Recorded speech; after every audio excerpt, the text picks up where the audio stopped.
Welcome to tonight's Monday Live, where I'm joined by our putting fitter and coach, Matt Williams. So anything putter-oriented you want to ask, send it in and I will hand straight over to Matt. Don't want to get involved in that silly stuff, not a flat stick. Actually, really interesting session that we videoed last week, and that'll be coming out on the channel in the next sort of week or two, where you fitted me, essentially looked at what suited me, and I'm not going to let you know what the outcome was yet, because you'll have to watch the video and find out. But relative to what I'm using, interesting to understand actually why some effects from putter length that are so obvious when you think about it. And we've got to be careful not to give the game away here, but no, it's different to walking into a pro shop, which most of us have done at some point, or continue to do possibly at home. Pick up a few putters, that feels okay. Maybe hole a few putts on an indoor mat. You might be lucky enough you can take a handful, go out onto a putting green, and someone may come with you and observe and give you feedback, but maybe without data. That's what we've all done. I think we've all been guilty of it. And what's on the shelf in the pro shop? 34-inch. Well, the thing is, what you do is you go out and you have no scar tissue, so you actually probably free the stroke up, and you hold a couple of putts and go, well, that must be right. But the difference is that putter hasn't misbehaved on course yet, so there are no kind of doubts and questions. You're not stood over, as I was on Saturday a few times, nasty, smelly downhill left to right putt that you're not really fancying. And it's interesting when you get it out into the real world what it actually does. And did you notice anything on Saturday when you played from the session, if that makes sense, the feedback? Did you notice any feel change from what we looked at? Again, without giving it too far away. I noticed the length. You did? I noticed how I was standing to it relative to the length of the putter. So that was something that was definitely noticeable. But what it did let me do was to know what I needed to do with my stroke. Thinking about this stuff. This is like probably the worst Monday Live ever, trying to be cryptic, not telling you something. But essentially, it was really interesting knowing what to trust and what not to trust from what I was previously doing. So build that level of awareness that you can then understand what that strike actually feels like, rather than associating it with something that it's not. Exactly. So, and something which Nelly Corder nearly didn't trust. I mean, that 2.5 footer to win. So. Results from this weekend, I'll go back. So I think a really interesting KLM Open in Holland on a windy course where Chikara won. He's quite a streaky player. He's won twice now, once in India, once in Holland. But actually the course was really quite challenging because of the almost linksy kind of style, and the wind was up, and you really got to see who was in control of the golf ball. That was really interesting. You've got to flight it a little bit more, haven't you? It's not a links course, but it played similar to it. You played the shots that you would. It was fun watch. What was a fun watch was seeing they do a Beat the Pro. So the KLM Open in Holland, they were one of the first ones to do audience participation, and there was an 11-year-old kid who basically stuffed it to about a foot. And it was a hole-in-one watch when this thing was in the air. Great swing. They got some youngsters in. There was I think a 9-year-old girl that a shot, but the swings are so good at that age. It's great to see. Again, no scar tissue, like you said. Not yet. And then PJ Tour playoff, Muirfield Village, JT Poston, and who's the other player in the Gerard, wasn't it? Ryan Gerard, Poston, who's been not good this year, and then suddenly pops up and wins one of the big ones. The interesting one from my perspective is you look through the bag, right? Titleist head to toe. Well, nearly toe, ankle. Spider putter. There's so much trust of this. There was an interesting comment from Adam Scott on a short video that I saw where he kind of said, like driver shaft, someone plays well with a new driver shaft and we all want to try it. But we've seen the data with them. The Spiders really roll really well. Ironically, I played a charity game with Monty on Friday, and he'd swapped bags, left his putter in his old bag, and at the pro shop at St George's Hill, he'd borrowed a Spider putter. He went, this rolls well. That's what they're all saying. And he also said, but I haven't missed any putts with it yet. So, but yeah, he's interested that there's some tech in that really works. Face tech, gets the ball rolling. It's the groove technology that they're all going for. And a lot of people like to see the footprint as well. I think Bob McIntyre's actually had a Scotty Cameron commissioned as similar to.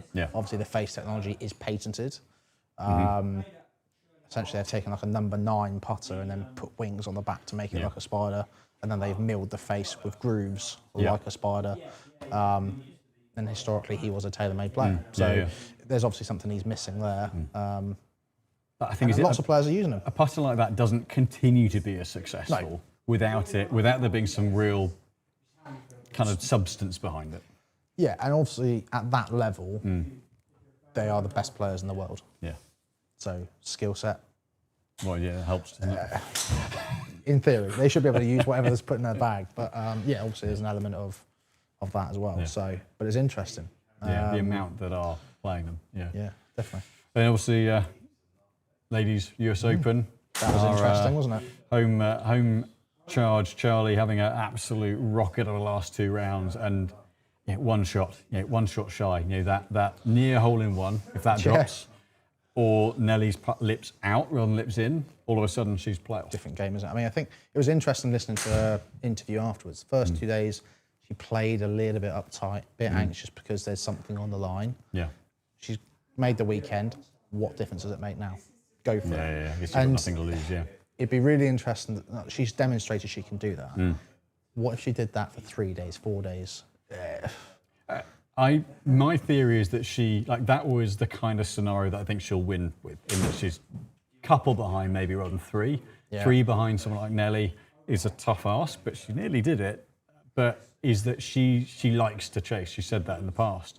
She's got that go-get-it mentality, that effort, as I think she said, like got nothing to lose. But once she gets going, once she gets on a roll, she scores. And I think she'll just come through and obliterate a field in the last 2 rounds by just probably a last round shooting a 65 or something like she did on the Saturday. Or she'll do what Rory did at Kiowa that time, and she'll just do it from the start. And we'll just waltz away 5 or 6 shots in the clear. But I think the Ladies Open this year, she's got a really strong chance to do that. Lytham. Yeah. Home she sort just of solid played so well. And a lot of local support. I think she'll do Real well. shame for her to not get over the line. It's now 5 second places. Most of anyone, male, female, seniors tour, ladies tour, to not win one. But you don't get second that many times. I mean, the paycheck wasn't bad, but she's not doing badly in life. Now it's about the titles. I think that's the bit the legacy. That it's now been so close. She is clearly more than good enough. It's just they will. You just hope for her sake that there comes a week where it goes her way. I think, once she gets one, there will be steam train full of them coming her way. It's like Justin Rose almost. Isn't it? You get that one. Obviously, he's had a US Open, but I think he's had so many seconds at Augusta, for example. Yeah. You just need that one, don't you? And then your confidence just changes. But hell of an effort. And great to see the girls on a course like Riviera. The great courses that we're used to seeing the guys play. And there's a commentary on the commentary last night on Sky. But those courses bring the cream to the top. We've said it over the years with the men's tour, with the majors. The best courses bring out the best players to the top. And that was a stacked leaderboard, and it was really, really fun to watch them playing that course. I think as a course, it suits the ladies' game better than the men's game. And I don't mean take it off main tour. But I think from a tournament setup perspective, there's so much more you can do that suits the ladies' game with distances and how they hit approach shots and the spin levels, and it sets up better for the ladies' game. Almost for how the game was when the course was designed. Almost, the distances and the shots you were playing, and I think it worked really well to make it exciting. It's a great watch. Great fun. Right. Thanks for all the questions that have already come in. We ought to get on with them now. So, Stephen912, hi guys, love the show. Could you hit the Denali Blue Frost and standard Denali Red in a 440 LSG driver and describe the difference and numbers, please? I'm going to get through a few questions, but we'll get those. So yes. Now, Bayrit Nuritz, apologies for not pronouncing that right. There are a few questions. There are a few elements to the questions, a slightly eccentric question as it is. Actually, going through the whole lot of it, essentially what you're saying is if we could design a driver shaft, could we make you hit everything straight on a dew-covered morning round? The answer is a well-fit golf club with a great quality set of components will just show you what you're doing. It can't make a 20-yard fade go straight. every time. It can't make a 7-degree into out path and 4-degree closed shot not draw, but it can make it more reliable. And so ultimately, from a fitting and a components point of view, the better the quality, the more reliable the output, and the more you can either work on and rectify any of those swing issues, or you can rely on that on course. So ultimately, the best golf shaft, the best components you could put together will just give you the best, most consistent performance. So there isn't really an answer I can give you for your question other than that, I'm afraid. JBill8802, evening gents. Simon, any 7-wood recommendations for a steeper angle of attack while looking to retain spin and peak height? So steeper angle of attack means lower launch, but generally means higher spin. So actually, the loft of the 7-wood would give you that flight. But actually, if you're steep onto it, this depends a bit on your speed. So if you're higher speed, you're going to generate height and spin. So actually, you might be looking for a head that keeps spin down, but a deeper head profile if you're steeper on it. So this is where QI4D 7-wood could be particularly good. GT3 7-wood could be particularly good. Some of the others, GTS3, sorry. New product. I was only one letter off. But that flight's a little bit more than GT did. The TaylorMade will keep the launch down a little bit more.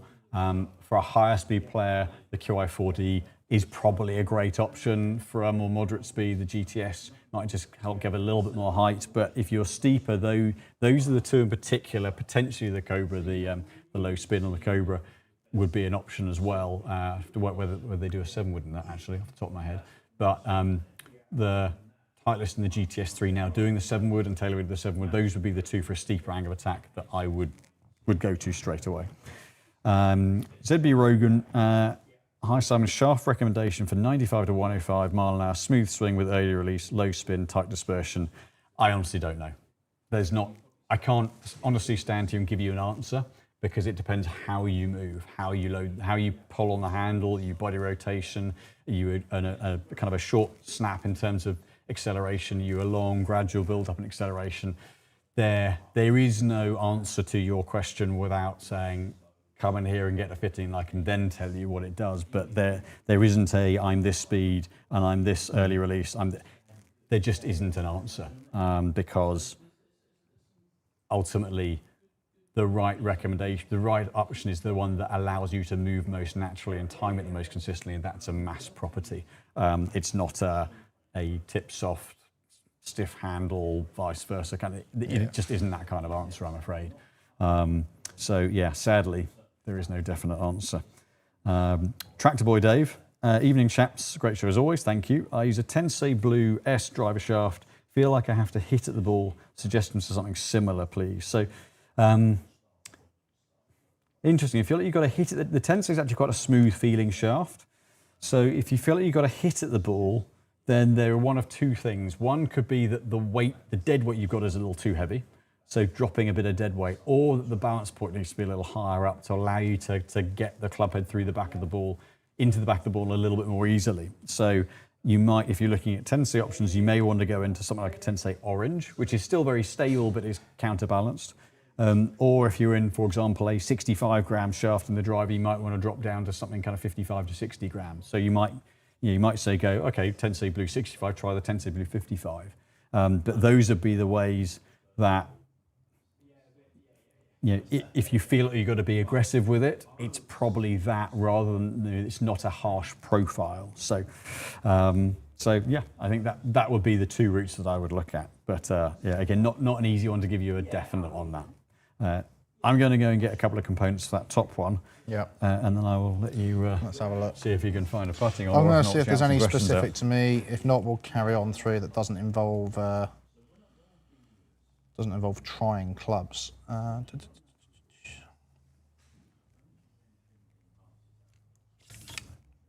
Okay, here's one for me. So, Kevin SCT 7396, Matt, why can I often miss an 8-foot straight putt 4 inches left, but consistently only miss 25-foot putts by 3 inches left? Generally, that will be down to your reading of the greens. 25-footers, we're not expecting to hold them. You're giving yourself a ballpark area to roll it in. Obviously, 8-foot, we're being a lot more precise. Now, it could be something to do with alignment. You may be in closer. feel like you're more aligned when you're not. Further away, a little bit less stress. Potentially, you're not as precious on aligning the ball up. Could be a factor. Alternatively, like I said, that pressure aspect, you could be pressuring yourself to hit putts, so then different parts of your putt body could be motoring the putting stroke, as I would call it. You might be a bit more active with the lower sort of wrist arm action. That could shut the face. Without seeing what you're doing, it's really hard to tell. But generally, margin for errors on longer putts, we don't get quite so hard on ourselves, so I'd expect it's to do with that. But by all means, if you did want to have a little checkup, either book in or I do online coaching as well. So drop me a message and we can have a look either virtually or in person. Can't give you much more of an answer than that, I'm afraid. Simon is back in the room. So the one issue I have is that the Denalis that you mention are stock shafts. So we have them in with the tips on relative to the brands that offer them, but the Denali Frost Blue is not one that Ping offer. So I can't actually put that into this head. So the only thing I would be able to do is to put different heads on. Now I can certainly do that and describe the different feels, but that is the only way that I can make that work. So I will have to grab a Callaway head and that Ping head. I'll be back shortly. No problem. I'll move on to the next putter question. Sean Jones, 55. When a putter was cut down to 30 or 31 inches, would you typically adjust the head weight to compensate for the shorter shaft? Or is that mainly down to personal preference and feel? Yeah, generally when you change length, weight of head will change. We see that within the Scotty Cameron lineup, for example. The head weights will change dependent on the length. If you're dropping down to something 30 or 31 inch, that's typically a substantial change. It will be a little bit down to feel on that. For you, you may start to feel the weight of the head gets a bit heavy, potentially, but it's a personal preference. I would also say it would depend on how you dynamically then deliver the putter at that weight, at that length. Would you start to over-release it, under-release it? And what does that do, not just on face control, but also what does that do on ball performance? So without getting you onto something like Quintec or Sam Putt Lab and seeing actual data, it would be hard to kind of just go, that's what you would need head weight wise by doing that. Generally, if we're fitting for that length of putter, we would build it so you wouldn't have to compensate too much. But yeah, if you're cutting down, I would be careful of doing so in such a large chunk. If you're going from 34 down to 31, 30, be wary of doing so because the playing characteristics will be quite substantial. Depending on the putter itself, you may not have interchangeable weights. So actually taking weight out of the head, it's just going to be, without drilling holes in it, it's not going to be possible. So it's something to consider before doing so. If you wanted to have a fit, to have a look and potentially look at options that you can vary weights, then like I said, let us know. Right, Simon looks ready. Close as I can. So I've got an LST driver, and then I've got the Denali Frosters in the Callaway one. So Triple Diamond Max and the LST. So as close as I can get it and actually give you something tangible. So the Denali Red, so with any of the profiles, red tends to be the most tip soft. Denali Red's a little bit counterbalanced as well. So designed to give a little bit of pop and help keep a little bit of flight onto it. They're actually not that soft in the handle. So there's a fairly kind of stable feel on that handle end. But designed with a little bit of kick in the tip. Let's see what first swing with the driver does. So makes it easier to get the toe of the club through. So for me, I use the bottom end a little bit. I've heeled it a bit, so it's held it on line. But it definitely makes it easier to get the toe of the club through the back of the ball. Now, the Denali Red with the LST keeps spin down and launch down a little bit. Denali Red keeps spin on. So I've heeled it a bit, but up goes the spin. So it's not a weak play. Actually, relative to profile, it doesn't play and feel that weak because that upper end's not overly soft because they're using the tip end to get the kick. But definitely makes the club swing a little lighter and makes it easier to get that toe into the back of the ball. Now, Denali Frost is their kind of latest edition, latest iteration of it. Again, Blue Series being kind of mid-section soft, standard. Yeah, they've all copied that kind of white, blue, red or silver, blue, red, black, red profile where red, high, blue, mid, and then black or white lowest. So this one has that little bit of, a little flex, right? Yeah, same flex and weight. Little bit of kick through the midsection. Feels a little bit of give there. Caught that right out the bottom. That's not going to tell us anything. That was actually a horrific strike. I'll tell you what, it's a good bow shot. It looks like it was all right. Playing foursomes on Saturday, my partner would have accepted that. Yeah. But definitely getting a little bit more Spins up solid a little bit in the again. bottom end. I mean, that was right at the bottom. A little more solid in the bottom end. I would say a slightly more stout feel. There's a bit less feedback out of it. You can definitely feel that a bottom end's a little bit more stable. I'd say Denali frosts have generally been slightly more dampened in terms of feedback. I think they've definitely shored them up a little bit from a structure point of view. You can see the Callaway head is definitely lower spin than ping, and I didn't get that right at the neck, which meant the spin came down. But the frosts are, so they've shored them up a little bit, but I think you've lost a little bit of feel out of them, whereas the previous Denali, stock Denali shafts, you got quite a lot of feedback out of it. But Denali red, stable on the handle, bit of kick in the tip. Denali blue, bit of kick in the middle, but then stable at each end, but a bit less feedback. Hope that helps. So, Sean Jones, 55. What's the difference between increasing swing weight through tip weights compared to changing to a heavier shaft? So, really, really simple. If you're changing a weight in the head, tip weights to get swing weight up. So swing weight is a scale of feel for the clubhead, but the problem is it's not absolute. So if you change shaft weight by 10 grams, swing weight goes up a point. If you change the head weight by 2 grams, swing weight goes up or down a point. If you change grip weight by 5 grams, swing weight goes up or down a point. So, but each changes the way the club actually moves. So D2 does not mean the same no matter what your components are. It will play differently. So if you increase head weight by, let's say 4 grams to increase swing weight by 2 points, you're putting weight down the bottom end. So that's going to affect, the heavier the bottom end gets, it's going to create a little bit more, it's going to want to sort of lag in and drop in a little bit more. If you increase shaft weight, you're increasing the weight through the whole length of the club. So you've got total weight has gone up by, if you're going to do 2 points, you've got to be best part 20 grams. That's a heck of a lot. So then the whole weight of the club actually becomes heavier, and you actually might lose feel for the club head by doing that. So it's really important to use swing weight as not your guide as to the swing weight is the result of the right components built the right way to suit you. It is not, I must be D2, I must be D3.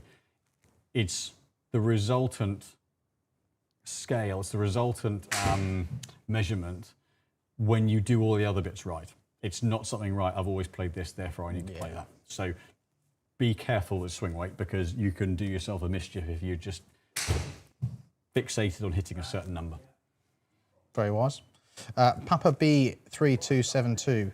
Hello, young men. That's nice. Everyone says I'm 15 years older than I am. I didn't feel that on Sunday after 36 holes, that's for sure. My son-in-law bought ZXi 7 irons. He swings 7 iron at 88 mile per hour, and he's hitting the 32 degree ZXi 7 half club shorter than his 35 degree 712 MB. Same shaft, length, swing weight. What might cause this? So if he's half a club shorter than a club 3 degrees weaker, and if it's a 712 MB? 712 MB versus the ZXi. We're back on. So yeah, apologies if the PC's having a little bit of a hissy fit. So if it goes again, unfortunately we'll have to end the broadcast, because otherwise it's just not cycling through. Yeah, I can't think of a reason why those Strixons would be shorter, because they should be, even at the same loft, I'd expect them to be a little longer, because the spin tends to sit a little lower. So that is a real conundrum. If everything is equal, if dead weight, swing weight, shaft type, loft, well, the lofts are different. If loft is the only difference, I can't think of a reason why it would be that way around. So yeah, really interesting one. That is a proper conundrum. So yeah, I honestly can't think of a reason why that would be the case, sadly. Yeah, so unless one of the measurements hasn't been done correctly and that there is something really tangible from a spec point of view that's different. But yeah, I'd probably just double check the specs just to make absolutely certain. But yeah, interesting on that. If swing weight were different, then the timing would be a little bit different, and therefore strike would be off, and therefore efficiency would be down. So that would be something to double check, I would guess. Steve Blanks, good evening, Steve. Just to say, hi Simon, just to say the club and driver fittings have been amazing. Putter fitting was also mind-blowing. Happy to say I purchased the full bag, and hopefully more people will invest in a proper fit. Steve, really kind words. Great fun to see you as always. And yeah, we'll get those built for you as soon as possible. Yeah, definitely ended up on a different putter than Steve was anticipating. Oh, really? Well, those are also interesting ones, where as a player, I know there are times where I've tested something, and I think particularly something like putters where you've got your idea on, like we had a bit of a laugh about something that I didn't think I would end up in, and actually didn't. But you know, if it's just better, I mean, putter's probably the one that you really can end up in something that you really don't expect to. Yeah. And then is it difficult? Do you find players not necessarily going with that because emotively they're not bought into it? Or sometimes putters are a little more emotive than, like, data speaks a bit more down here. Yeah, I think sometimes 20 yards, it's 10 yards. As long as there's a tangible gain, if there's a slight loss versus the best option, we end up going for the best of what they like. Yeah. Which I don't mind as long as there's a gain. I always try and encourage the strongest option, but there's the human element to putting. It's very much a comfort, and you've got to like the look of it, you've got to like the feel of it. There is that. It's so confidence oriented. You know, and the thing with golf is, I had one on Saturday where I missed a 2.5 fast downhill left to right putt, and then what happens 2 holes later? I've got a fast downhill left to right putt, and you have to, in that scenario, you've got to trust it. And if you're looking at something that you don't buy into, it's tangible. I mean, look, it's the case down here, but it's probably doubly the case up on the putting green. Oh, 100%. Yeah, and I mean, with Steve, it wasn't the case that he just didn't expect to go into it. You know, he had a Lab DF3 that he had been fitted for elsewhere. Big spaceship of a thing. He actually had the previous model DF2, which was like, you could get radio signal with that sort of thing. And it's like, actually, no, we're going to go into a blade. And he's like, mind blown. Yeah. So everyone's going away from blades. It's like, this one works really well. You can manage the face control. You can get the ball rolling exceptionally good, and actually better than your current one. And the thing I found was when I got the right kind of setup, it was the speed at which I felt settled over it was really noticeable. But I didn't feel like I had to kind of find the setup. It was just put it down the right. I know what I'm seeing there, and that was it reinforced something that I've known in the past, but it was really good to go through it again and to reinforce that side. Yeah, really interesting. Paul Dunn, 5712. Hey chaps, have you ever ended up fitting a 75 mile an hour 7-iron swing speed into blades to help with launch and spin due to traditional lofts? The answer is yes/nearly. I think now we've got heads like a T100, like a Ping i240, where they will retain launch and spin and give a little bit of margin for error. So, in essence, the answer is yes. I think you don't have to go that unforgiving now. But yeah, absolutely. You know, that's been an issue in the past where at lower speed, someone just doesn't launch it enough. The forgiving heads that give speed bring the flight down. The other way to do it is almost to look at where the 7-iron is. If you're going down that route and you need the forgiveness, is to treat the 7-iron like a 6-iron and do 7 to gap wedge instead of 6 to pitch to achieve the same thing. That is something that's genuinely doable. So those are the kind of things that we might look to if you need the forgiveness and the deep weighting head. Whereas in the instance you're talking about, if someone's ball striking is solid, you can go down that route. But also the player might themselves looking at a blade, and a lot of players just don't believe they're good enough for it, and that can get in the way. So there are a couple of routes you can do, but in essence the answer is yes. Yeah. 3 Blue CJ, evening fellas, could you compare QI40 core 10.5 head versus 9 with Acra Shogun Green 52 stiff, looking for difference in launch and spin between the two? Thanks, love the channel. I shall hand it over to you. Wonderful. Whilst you shoot off, I'll have another look back through, see if we've got any putter questions. Tractor Boy Dave back on again. My fitted putter by us has a single bend shaft. Would this continue into another putter? It depends how long ago you were fitted, on whether your tendencies remain the same, on whether you need something that's face balance, depends on the head shape that we go for. In theory, more than likely. But again, like I said, it depends on how frequently, or how most frequent, I should say, you were last fitted for your putter, what your tendencies are, what you're doing dynamically with the putter throughout the stroke, and delivery is key. That's making an assumption because that's what you've done. Similar to what Simon said earlier regarding swing weight, just because you've always been that swing weight doesn't mean that you would be in the next one. It would be something that you would look at case by case, looking at the product that you're trying in hand. So logically, yes, not always the option, but that's where we offer what we offer. Golf and logic don't always track. No, and that's quite often what I say in lessons. What people logically think is right, quite often the opposite. Yeah.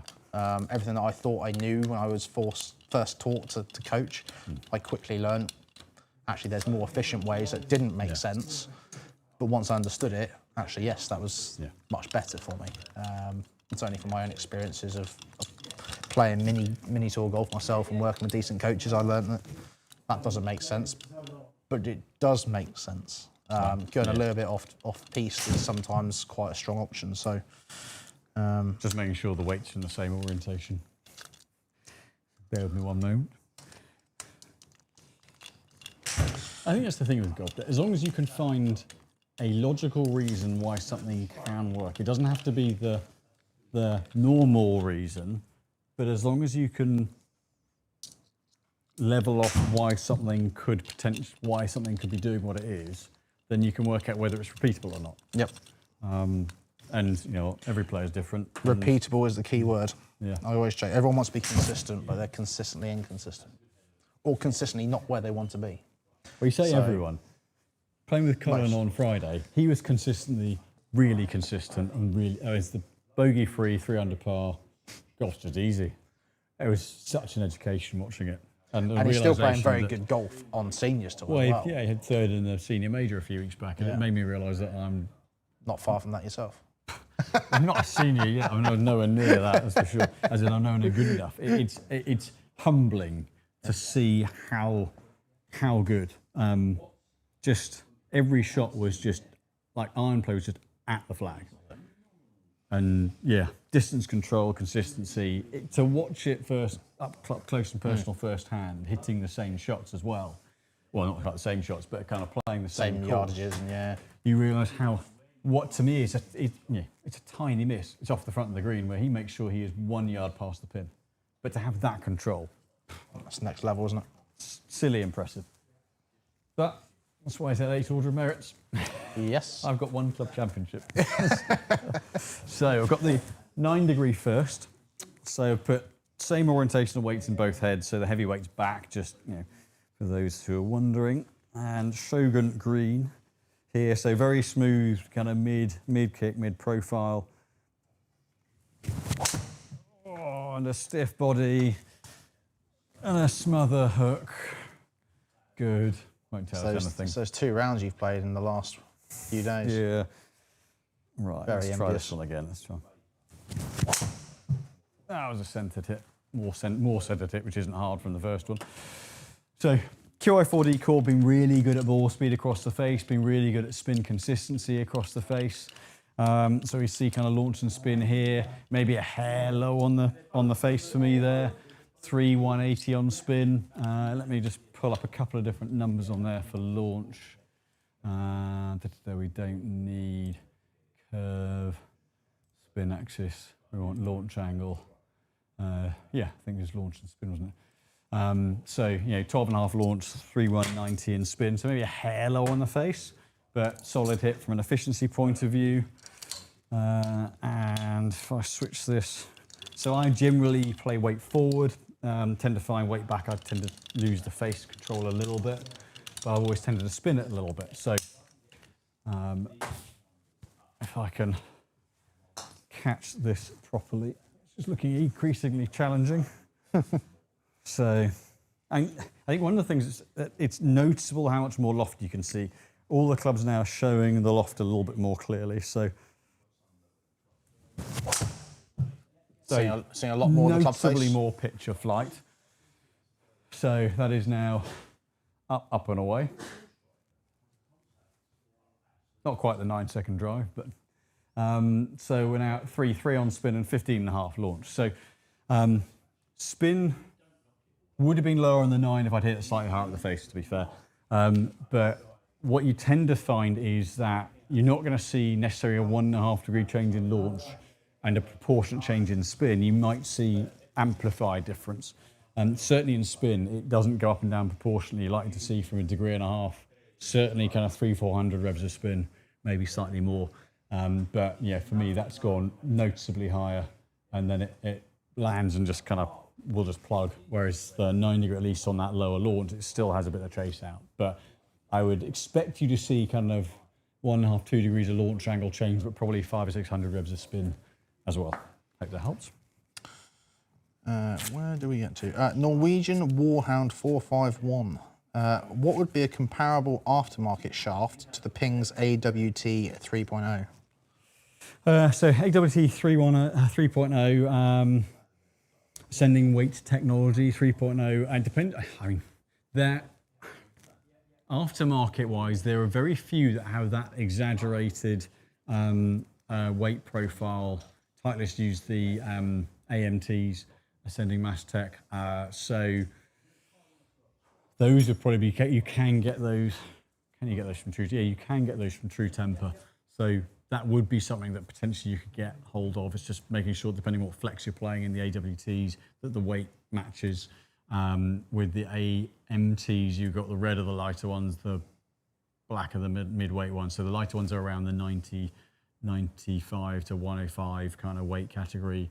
The blacks around the 110, 115, kind of that kind of ballpark, and then the whites of the Tours around the 120, 125. So those would probably be the closest to it as an aftermarket because of that weight progression. Polo 1928. Are a good amount of clients coming in for 9 woods now? I think a good amount of clients are open to 9 woods now. I think, are they coming in for them? I think they're coming in interested to see what they can give, which actually, I guess the answer to that is yes. I think not necessarily to get one, but to see, is it relevant for me? That hence my kind of slightly kind of not necessarily coming in for them. I think, you know, we're doing many more 4 woods or 5 woods as the first fairway wood. So like 4, 5 wood, 7 wood instead of 3 and 5 wood, because, you know, at moderate speed, you know, we need to get the ball airborne to see carry and to get enough spin going to that loft. And that's another reason at a lot of speeds actually going, the heads are really low spin. So yeah, 9 woods we're doing, you know, have done a decent amount over the last year and a half or so, and are certainly, you know, doing a few more. Now there are a few more models available. Ping, Titleist have them, Cobra I think have them as well. Yeah, there are more and more available. And the nice thing is golfers are more open to just what works. And once you can see, right, that carries higher, lands softer, you know, gives me something that a hybrid or a long iron can't give me, then actually, yeah, we are doing a lot more of those. Interesting. It's always, I don't get involved downstairs. Obviously, I stay in my little room and hide away. But it's always interesting hearing what's becoming popular, how the industry is moving slightly in a different direction. And you know, I've got a client who go through his bag. I think he goes up to 8 iron. And then he's into like hybrids and woods and lots of head covers. We've always joked over the years, you know, more head covers than not. But more pro-ams I've played, I've noticed that as well.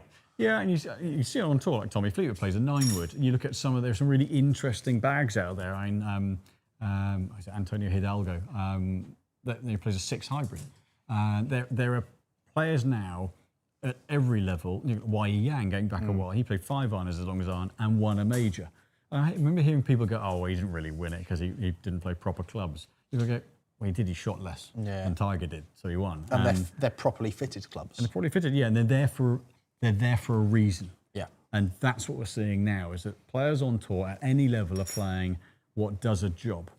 And if it does a job and it does something that they can use on that course that week or within their game requirements, it's in the bag. Not, well, I shouldn't really be using this because it's a high handicappers club. No, if it does a job and it can help them gain a bit of an advantage versus what another club can give them, that they'll play it. I think we're seeing that come through a lot now.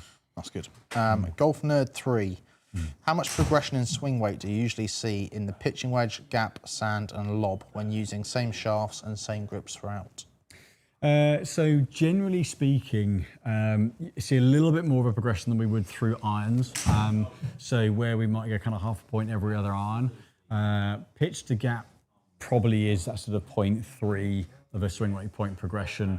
But then into something like a sandwich or lob wedge, then you may well go another half a point, 3/4 of a point heavier, depending on how someone's using that club. So if it tends to drop down to kind of really partial swings only, you might just go a little bit stronger. That's sort of more of a half to 3/4 point progression. But generally it'll spread from kind of 0.2, 0.3 per club in the irons into about a half a point at that stage.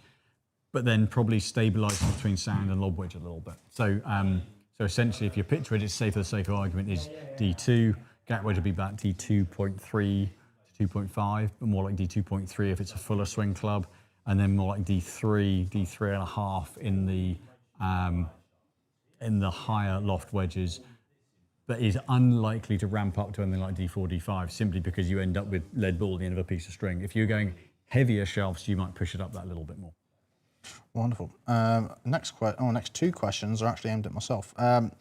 Peter Kendall, 1946. In your opinion, what is the best practice drill to get better at 6-foot putts? 6-foot putts in particular, I quite like sort of what I call a compass drill, and it's not necessarily 6 foot itself. It's probably your 4 to 7.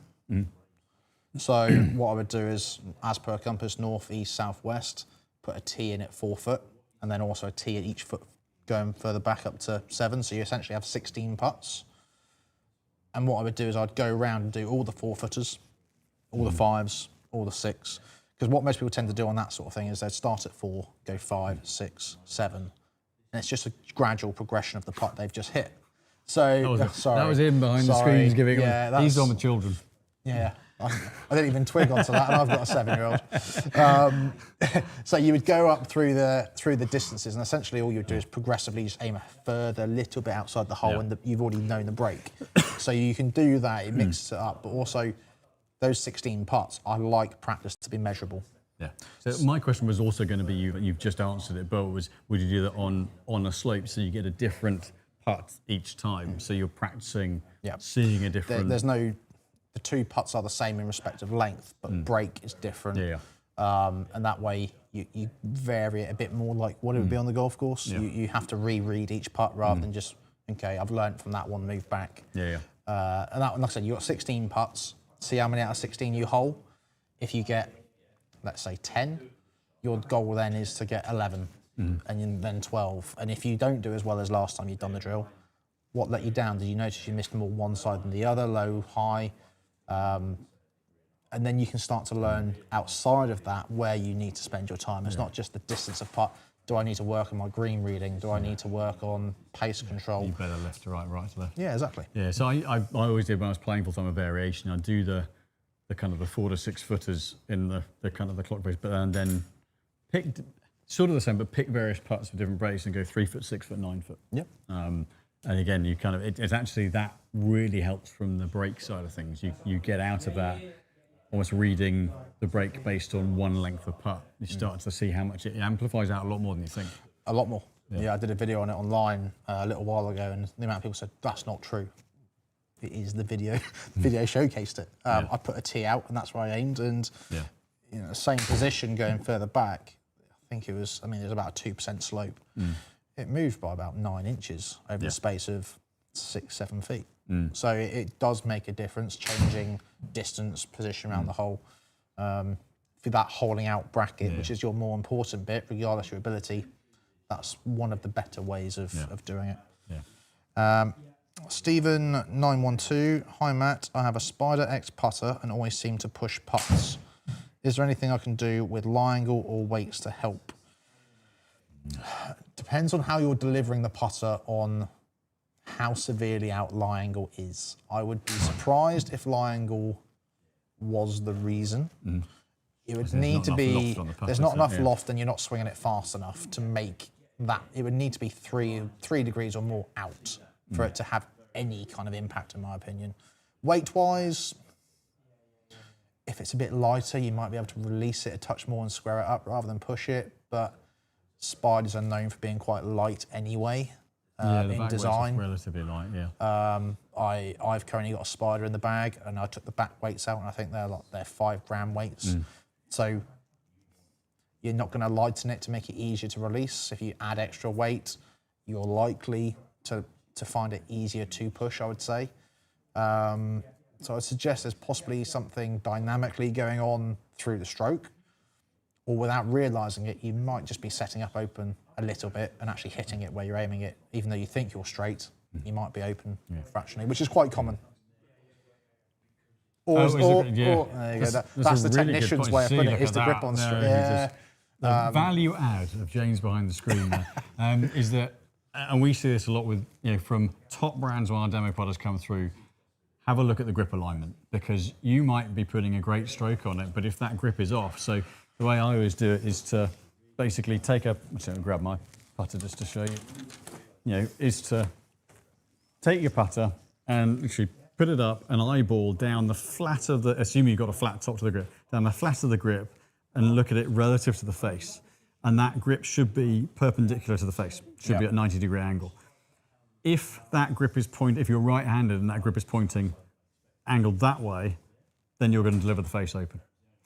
It is quite shocking how far off some of the grips are. Especially when they come through as demo items and we take them upstairs and I get one out to give to somebody and I go, ooh. Yeah. Let me take that down. We've seen it from some limited edition putters that come through. And not cheap, and they were not on straight. And, it's something that a significant amount of investment someone would make to buy it. But, you grip a putter grip that's 5 degrees off. It doesn't actually sound a lot, but actually that's a huge amount on the face deflection. So have a little look down the flat of the front of the grip. Yeah. And if it doesn't make basically, if you've got some alignment lines on the putter that you can maybe, I've painted mine out, but that you can kind of eyeball down the flat of the grip and then line it up, see if it's flush in line with the alignment marks. That gives you an idea of how square that grip's on. And if it's angled off, then... The way I do it upstairs is if someone comes in, they say, I had it earlier. I keep missing putts left. And I look down at what I do is I hold it up and I've got picture frames on the wall. Okay, yeah. So I'll see the face alignment relative to the picture frame when I look straight down the grip. And if it's slightly closed or open, it happens so often. Yeah. Very regular. I do have to ask, did you fit this yourself? Or did you take it to your pro shop? And was it very early on a Sunday morning when the assistant pro maybe hasn't gone to sleep after a night out? Because it can be so far off. Or we've seen it's come from the factory like that. And it could well be. Yeah, it could well be. Very good point, Mr. Davey. Thank you very much. Vish S8722. Evening, chaps. Would you recommend a driver fitting for a high handicap player? Fairly confident with irons, but I've had a phobia with the big stick. The answer is yes. If you can get your irons away, then your mechanics are generally sound. Now, a driver fitting is either going to be able to find a solution for you that is a driver, or highlight why you shouldn't be using one, and it might be a mini driver or a strong fairway, and to work out what it is that is going to provide the best solution for you. So it's not always something to think, am I good enough for it, or is it appropriate for me? Ultimately, what the fitting can do is provide you with answers, whether it's, may or may not be something you want to hear, but it could be that technique's doing something. It could be that actually, you know what, we can build the driver at a fairway with shaft length, shorter length, and it becomes playable. It might be that a mini driver is more playable, but you will get an answer one way or other about what the issue is, but what the solution is as well. And it might be that it's a club, it might be that it's adjusting what you've got, shortening it, changing some of the settings, changing the balance. It might be a reshaft, or it might be actually, if you can go away and work on this, it'll make a massive impact on the performance of the club for you. So ultimately, what it will give you some clarity about what the issue is and what the right way forward is for you. So as long as where you go is honest enough to provide you in better shape than you went in, because you'll know what the right course of action is. Very true. Golf Node 3 back on. Do you think plumber's neck putters have become over-popularised by Tiger, and that full shaft offset is actually too left biased for most people? That's why the handle is Golf Nerd. Yeah, Good I think stuff. Yeah. some people actually benefit from having the shaft ahead of the face because it helps them with alignment. Does it? Does eye? Sorry to hijack the question slightly, but does eye dominance play a major part in that? It'll make a difference. If you're left eye dominant, then seeing shaft over the ball can be a good alignment cue with If you're face. right-handed. Sorry, if you're right-handed. Lead eye dominant. It's an interesting one. I think for some people it offers a very, very slight toe hang to putters, which for me, for the right player and the right release style, it's a helping hand. Yeah, it's sort of a moderate setup, isn't it, rather than Yeah, short it's not severe, but and also you get different lengths of plumb neck now. You get some that are short, some that are long. We see it in the even roll fitting kits. You do have the variety, and we start to see it now on tour as well. There's a few guys that are going longer than the norm. Basically face balancing, but with a plumber's neck. Correct. So it's some people purely like it for the fact that shaft goes straight down and it's almost relative to the ball and it's in front of the face, so they can see square of face easier compared to maybe double bend where there's a bit of curve going on. It's harder to see, and then obviously short slant. If you're not needing toe hang, you don't want short slant. So it's an interesting one. Yeah, Tiger has definitely had an impact over the years when he's been using his old Scotty. But I think every brand of putter will come with a plumb neck. I think unless you're going zero torque. I would actually say the zero torque has had too much of an influence on people. People come in seeming to go, I want one of these. It's the hot thing at the moment, but it's quite polarised in terms of how well it works for people. And I think that now is it's had a massive effect on people talking about it. But there are a lot of people who've got.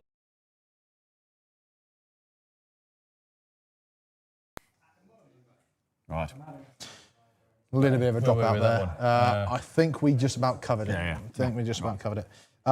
There's a couple putter questions for me. I'm going to quickly do those now because I've actually got a lesson to shoot off and do, and I'll leave the boss in charge. My wife's not here. So, Scottledbury 2082. Hi, men. Have you got any feedback on the latest Ping Scottsdale Tech putters? Your thoughts on IQ Tech? Thanks for the content. Scottsdale Tech putters, I've been pleasantly surprised so far. I don't think Ping would be too upset with me saying I think they've been lacking a little bit of late in performance. And it looks as though they're trying to dominate more the driver market, and they seem to be doing a good job. Not that I get involved in that, but from an observation of seeing what's in people's bags, there's a lot more Ping head covers now, and everyone's been in the Ping Answer putter. It seems to be a case of people wanting the Ping, but the performance hasn't just been there. The Hayden putter's been really good. It's obviously the only one that's not got a centre shaft. They're not zero torque. They do have a balance point, so they're more face balance. That's quite true, but obviously the shaft is offset back from the face and in the centre. What a lot of people do like is the clear distinction of the black alignment versus the white head. So Wyndham Clark obviously put it in the bag, and he won a couple of weeks ago with the Ali Blue. I think I've started putting it in more people's hands. Is the way I think I'd say. that kind of the IQ. They call it IQ. IQ. That's a dot on the front to quiet eye. They call it. Is something that I think is fascinating where some of that analysis is going in terms of where are we looking, how are we seeing things. I think that we're just going to see an acceleration of that side of things. I think that's why Spider's so popular. There are so many and lab alignment options that you can get into there. I think really fascinating. 100%. Dr. Paul, I can't remember his surname, who we saw at the trade show a couple of years back, leading that development. Okay. He's English as well. Even better. Last one for me. Pay No Swings, who sent a few questions in. How does putter fitting work? We offer two options here. We offer the 1 hour putter fitting, where we'll observe what you do with your current putter, or make observations of its current spec, see what it's doing, what we might want to improve on. We'll then see if we can optimise your current putter, because at the end of the day, from my perspective, if you can walk out with what you come in with, that's a win for everybody.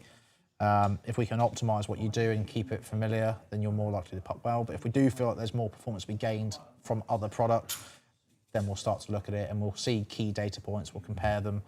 And essentially the decision's in your hands. I will only recommend. It's down to you whether you want to pull the trigger as such.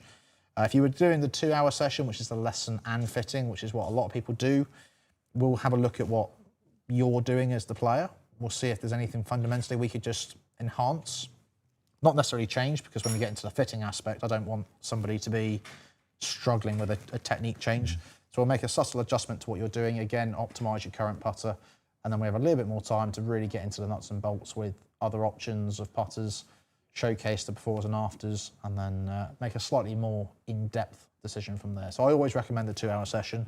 Sometimes we don't need the full 2 hours, but it's less of a rush and we can be a little bit more under control.